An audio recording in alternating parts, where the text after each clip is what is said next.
Good morning, evening, afternoon, everybody. Welcome to the Invest Success Podcast. I'm your host, Tim Emery, along with my partner, Jim Edenfield. And we have a great show today talking about something we love to talk about, money. OPM. And other people's money. Because finding money for every deal gets a little hard sometimes. And we want to learn how to do that. So we have an expert in the room, Mr. Kevin Amolsch. Welcome to the show from Pine Financial. Kevin, introduce yourself and tell us a little bit more about Pine Financial. Tim, it's so awesome to be here in studio, the Tim and Jim show. What is up? I'm happy to be here, man. My name is Kevin Amolsch. I'm the founder of Pine Financial Group. Pine Financial has been in business over 16 years now, if you could believe that. I've been investing in real estate for over 20. I know I don't look like that. So we raise private money and we lend it out to real estate developers. So think about your fix and flippers, your repositioning an asset, adding value to it. That's what you guys teach in your courses. So we're just the money behind that. Mm-hmm. So I'm going to ask the basic question I get from basic new people. Why does it cost so much, and is 10% or 12% or 14%? That sounds like a lot of money. Yeah, I get that all the time, Tim. It's like, yes, loan shark, right? Like, why? Guido. Look, it's so funny because it is expensive when you compare it to like a bank or a conventional loan.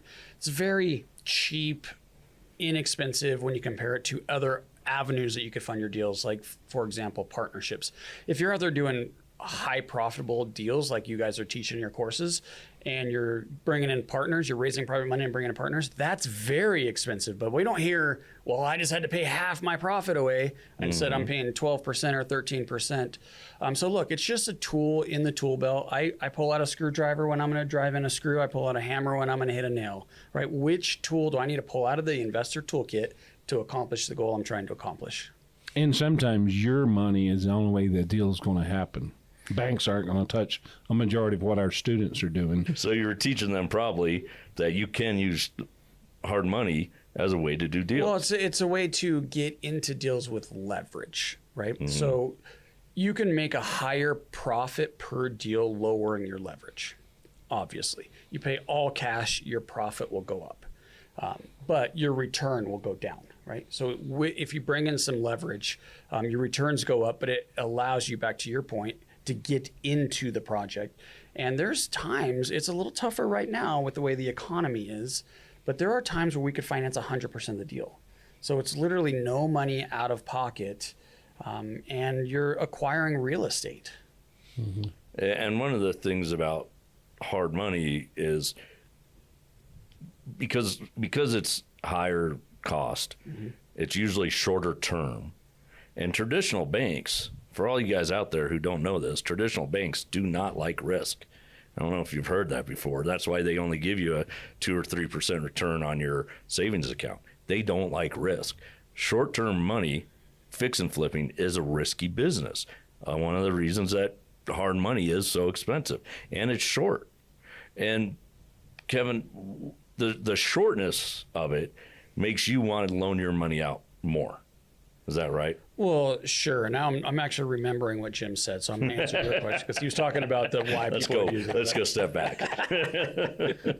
We're having so much fun here, guys. I ramble a lot. Hey, we do have fun here.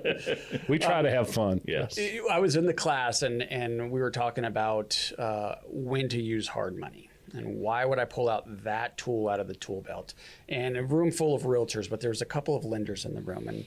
And so I showed this picture up on the screen of a completely terrible, ugly, falling off the foundation house. And so I said, okay, you're a lender, leave your hand up if you could finance this deal. And of course, all the hands go down. And the reason they can't finance that, Jim, is because it's not habitable. So a lot of banks and conventional lenders will not touch the stuff that we want to be buying, right? The way we make money as fix and flippers is to add value. I truly believe that properties trade at value, especially if there's any kind of marketing exposure like the MLS. If you're buying something out of the MLS, you're paying retail price. I firmly believe that. But you could still make money paying full price because you're adding the value to the real estate, right? Mm-hmm. So I think that's what makes hard and private money so valuable to real estate investors. We want the beat up, ugly houses that the other lenders don't want. Yep. And another thing too is the bank sees it's the value today. They're going to lend on today. Yeah. You've got a crystal ball and magic glasses. You can look into the future. Okay, it's worth 200 today, but it's going to be worth 600K when the guy finishes it. And that's what you're marking your That's numbers interesting off to say of. the crystal ball. I'll take that compliment. No, yeah, we're looking at today's value as if it was repaired. Right now, the market could shift that a little bit, and look, it's only until it actually sells. It's just an opinion, right? Real estate's the only commodity in the world that's not a free market. Like, it doesn't trade with open buyers and sellers arm's length, because someone's opinion, an appraiser, will change the value of the real estate. It's the only thing that does that. Right, so we're taking an opinion of value based on what it would be worth once it's fixed up, and we're using that number to base our loan amount on. So 70% of an after repaired value, ARV, and we'll finance 100% of the cost up to that cap. So I know I might have lost some people here, so let me just break it down with numbers. $100,000 value of a property, let's say you get that for 50 grand, because it needs a ton of work, right? So then we will loan 70. So you have 50 grand to buy it, and up to 20 grand in repairs, and we'll still finance 100% because we're loaning $70,000 on that $100,000 house. Yep. Which are good numbers. Now, that's not a Denver number. Oh, I'm anymore. just using that as a very simple example. Yeah, Right. it just makes sense. We're looking at some of that property in Mobile where we're doing fix and flips and stuff like that. The numbers are similar to that, which makes it a lot easier to work with. Now, the costs are not as small as you think, but that's what we're designed for. Jim, you talk about that crystal ball with Kevin, though. It's really not a crystal ball. There's no hope. And I'm just saying they're looking into the future. We're looking into the future based on what? Kevin, when you analyze the deal, what are you looking at? Well, we're looking at, we want it to be a successful project all the way around. So we're looking at multiple things here, Tim. First of all, we want to make sure it's a profitable project. So we're looking at that ARV. We're basing that number on what your plan of construction is going to be. So you got to tell me what you're buying it for, what work you're going to do. I want to know the material type. I don't need to know the colors, but are you going to do Formica or granite or whatever? I need to know that type of thing so we can come up with a true ARV. And then outside of that, we run it through our calculator and make sure that the number's black, not red. It's got to be a profitable deal. Otherwise, you go find another lender to fund it for you. And then we're going to make sure that you are being safe as a borrower. So do you have the liquidity? Because as you know, and we just said it in the hallway, people go over their budget. I'm sure you guys do. Our best clients miss on their budgets because you find stuff that you didn't see when you bought the property. So we always build in contingencies. We're expecting you to go over your budget. So you need to have a little bit of safety net, a little bit of liquidity to make sure you get through that project and get to your profit. Right. Tim tells our students in our networking events a lot is like if a hard money company says no, this is not a deal, you better listen up. What I've seen, and one of my top 10 mistakes that I teach is going, being emotional in this business. See, there's two things that are extremely emotional in this business, and that's real estate and money. Right? That brings out this weird emotion that makes people stop making business decisions and start making personal emotional decisions. And that's when we lose money. And I've shared this now probably about 4 of our podcasts. We were looking at a deal. We wanted it. We wanted it. And, we always talk about one of the first classes I took with you is you do that thing in pen, no pencils. Yeah, that's right. Because if it doesn't work, I can erase it and change the number. I tell that over and over. Well, we broke that cardinal rule because we wanted this project. We had a spread. We'll change this, change that, change it. We wasted a lot of time because even in all that, it's like it's not going to work. So it's okay. We got to go back to our rules. So did you feel? Now I'm just going to ask you a question because when I hear this and I see this mistake, a lot of investors make this. Did you feel an emotional attachment to that property? Yeah, we wanted it. We had it pictured. What's creating that emotion? I didn't want it. I did. I mean, we had it. It was an apartment complex. We were going to take one unit. That was going to be our home office. So we had a place to stay whenever we went there. That'll do it. We were going to take it from dog ugly, empty, to beautiful and occupied. I got $4,000 there. I want to go there as much as I can. We want this. It's a great deal. It's going to be a great project. And that was our first project we found in Mobile. Now we get a house right behind it. And that house is on the market right now.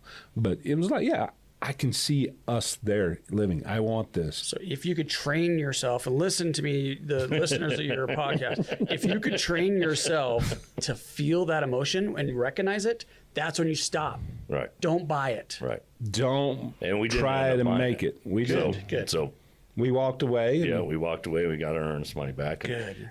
Yeah. But the problem was that the financing wasn't working out the way we needed it to. So the numbers didn't work. And when we sat down and we really looked at it hard and analyzed it, figured out the numbers weren't going to work for what we needed. Now, it might work for somebody else.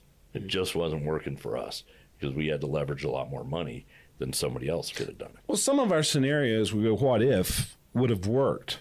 But that was a big what if. Yeah. And it was like, Tim, well, we could do this. And I'm like, well, Tim, we can't guarantee that. Mm-hmm. Yeah. And that's a lot of money to go in on a big if. I'm glad you guys. I'm glad you guys recognize. See, I listened to you way back in 2012. I was listening to you, brother. And we practice what we preach because we did it. And now we have when we go to our students, we tell this story.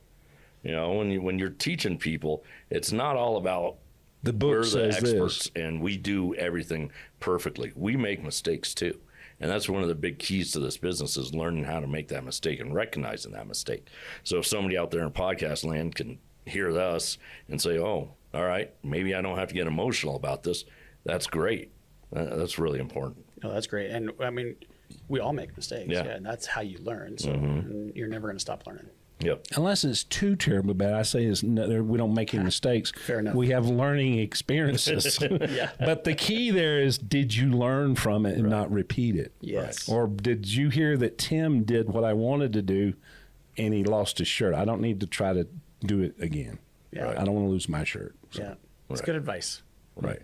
So, Kevin, you said earlier that you guys raise money as well. Yeah. You raise money to loan out to real estate experts. What does that look like? And for more of our experienced people out there listening who may have done a flip or two before, may have had a good job, may have a big 401k or some kind of retirement fund, or somebody that just has a little money, is there some way they can get into the other side of this so they don't have to hammer, so they don't have to deal with contractors and everything? Tell us more about that. Yeah, I think there's lots of ways to make money in real estate. And right now where I'm seeing people move towards is a more of the passive approach. And the reason for that is because the cash flow numbers aren't working so well with single family homes. So I'm seeing a lot more groups coming together and buying larger buildings, like maybe an apartment building like you guys were looking at. But it'll be a group of people that come together and all combine resources to make that happen. See, when you have a higher dollar amount per cash flowing property, the emotion goes away for most part because now we're trading on numbers, not emotion. So what you see is the price come down even though the income is still high. So you'll see a good price to income ratio as you combine resources. So a lot of people will call these like syndications. So I'm seeing a lot of that. And then I'm seeing people go into the debt side, which is where I play. So you buy a note that someone else is doing all the work. You're just getting in a little piece of the deal. Maybe you get some profit. Maybe you get a higher return. And then there's mortgage funds. We operate several mortgage funds, and that's a real passive, easy way to get involved. Good cash flow. You give up the upside because you're not owning the real estate. Whoever's doing the real estate transaction is taking the big upside. You're coming in for lower risk, more steady, conservative returns. And you've also got a program where I could be more passive, more hands-off, set it and forget it, Yeah. and collect that quarterly check. Yeah, we pay out every month, but yes, we do invest in a mortgage fund, and then you have an 8%. It's an 8% return annualized, but it's every single month plus a little bit of upside. So it's a pretty decent return. It's a good way to diversify.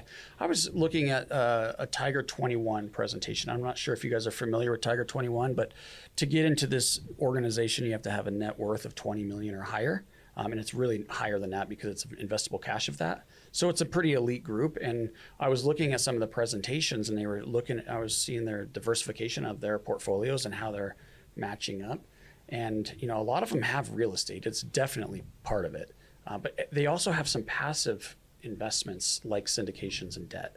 It's very common to diversify. So you have multiple ways, multiple sources of income, right? Mm-hmm. I think all the gurus, they don't put all the eggs in one basket. Yeah, and so. exactly. There's a reason for that. Yeah. So how does somebody if somebody's out there wanting more information, and we'll give your information out a little bit later, but is it just they write a check to you, hand you the check, and sign a couple papers, or is it Sort of. more, do you do your research on us? And Yeah, it's interesting you ask it that way, Tim, because as we get bigger and bigger, we have the regulators' eyes are on us more and more. We have 2 fully audited funds. So twice a year we have to report to the government. We have fully audited financials. So one of the things that we're starting to do to make sure we stay compliant with anti-money laundering, I know this is more than you need to know, but we do have to go through and know your customer, which is what you would see with a bank. So verify ID, it runs through a system making sure that you're not a terrorist or whatever. So there's that little hoop that we have to jump through now, but I've heard it takes about 60 seconds online to get through that process, and then it's just, sign the documents and submit the investment, and it's good. Okay. I think, we were at an event a couple weeks ago where there was a bunch of different booths and different people having stuff, and there was somebody selling mineral rights and oil, and somebody else selling dirt out in California.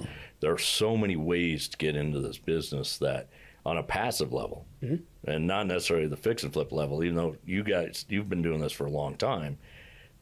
Are most of your customers right now experienced veteran type people, or are you still working with a lot of the beginner type fix and flippers? What a great question. I switched kind of mid range thinking about that. Here's why I say it's a good question, because we're still in a tight inventory market, and we have been for years and years. And so when you have tight inventory, your margin between your wholesale price and your retail price shrinks. The reason for that is emotion again. So when you have a wholesale price, like say your foreclosures, your beat up properties, and there's not a lot to choose from, all of a sudden people who want to live in the home start wanting to buy that. And that drives the price up, right? But the retail side, the nice pretty homes that we're fixing and flipping, they can't go up at the same pace because they're held down again by appraisers, right? So now you have wholesale prices shooting up and you have retail just kind of going. And so that shrinks a margin, making it very difficult. And so in the markets that we work, we have a low inventory environment, making it harder for investors to be successful. And I'm not trying to be doom and gloom here. I'm just shooting it straight. So it's harder for the newer folks to get in. That's why someone like you, working with you guys, where you're giving them the confidence and you're helping them want to go out there and make the offers. We're pulling them back a lot more than we're pushing them forward, Doug, because it's like the numbers are so scary. tight. It's a little scary right now. It will loosen up. And if you could be successful right now in this environment, you're going to make a fortune when you see that market start to shift. And now's the time to learn the basics. Quote? Huh? We should quote that. Make sure we do a clip of that. I'm being really honest with you. It's so a long answer to your simple question, but we're seeing more experienced investors right now. Yeah. It's also because you're one of the longer tenured hard money lenders in the city, in the greater Denver area, who there are hard money lenders that come and go. Yeah, that's true. And we've seen a lot of people, in the 16 years I've been doing this, or 20 years, I've seen a lot of come and go, and that's kind of finding the people that are here honestly all the time and at all the events and sponsor, and you keep seeing over and over again is really important as far as I'm concerned. Yeah, we hung out with Justin just this weekend or at a recent event. Yeah, we were close to each other. We get to pick on each other a little bit. And speaking of events, you hold an excellent event every October. You just got to get away from the second Saturday of October. So weird. So we're at the mercy of the venue here, guys. You know that. And we'll talk to that PPPDDs or whatever they are. But they hold an excellent event. It's the Pine Success Summit. Is that it? Yeah, the Real Estate Investor Success Summit. We do it here and in Minnesota. Minnesota's coming up in March. We do that one in the spring because it's a big hunting culture out there. It's not as big here, so we get away with it in the fall. In fact, we have seen better results in the fall here, and better results out there in the spring. Right. But it's a great day. You bring in real people, bring in real speakers, people who are actually on the ground doing things.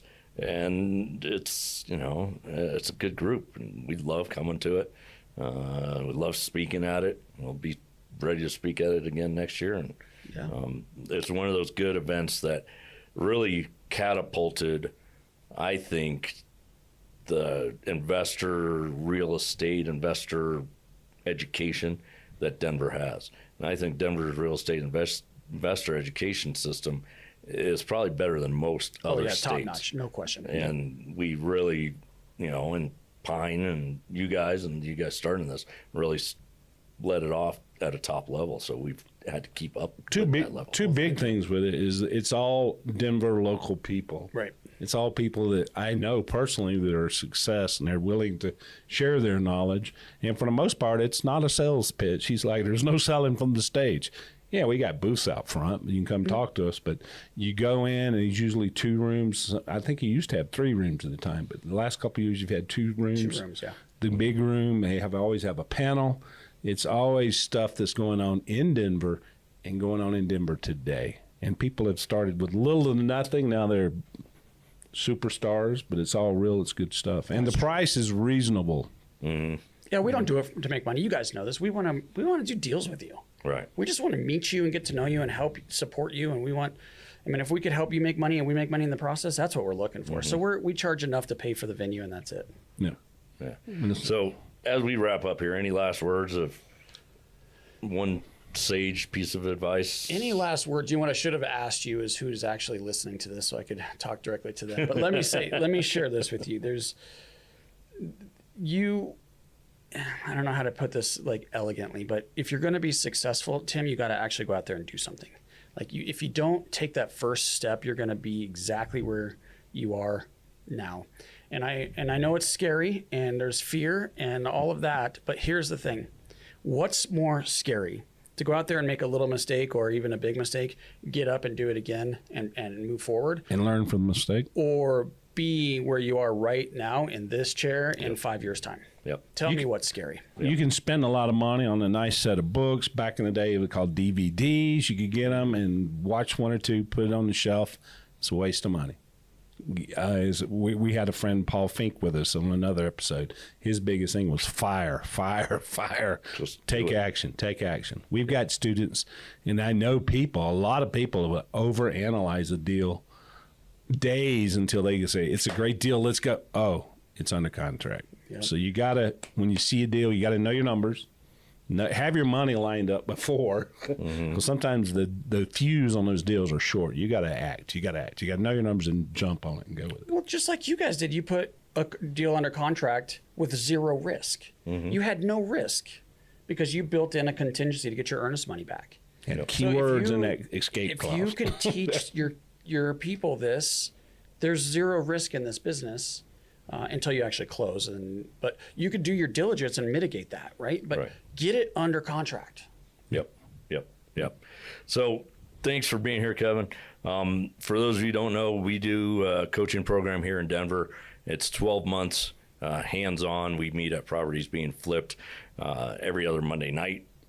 Deep dive into that property, what's going on, where did they find it, how did they fund it, what's going on with the property, have they ran into sewer issues, whatnot. We go through that whole process, and then we're on speed dial, so you can call Jim and I during normal business hours. We'll come look at properties with you if we think they're good deals. We'll say if they're good deals or if they're not good deals. It's up to you to make that decision to go forward with it.